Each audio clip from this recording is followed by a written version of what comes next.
वकार। जी भाई ये तो बहुत ज्यादा है। अरे भाई अपनी बहू को मैं मुंह दिखाई दे रहा हूँ।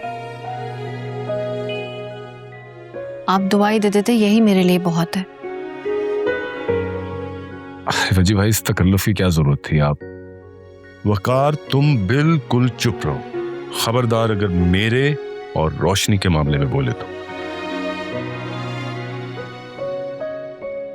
भाई देखो, मेरी दुआएं और मेरा प्यार हमेशा तुम दोनों के साथ रहेगा। और जहां तक बात रही इस गिफ्ट की, तो ये गिफ्ट मैंने नहीं खरीदा, बल्कि सायरा ने स्पेशली वकार की दुल्हन के लिए बनवाया था।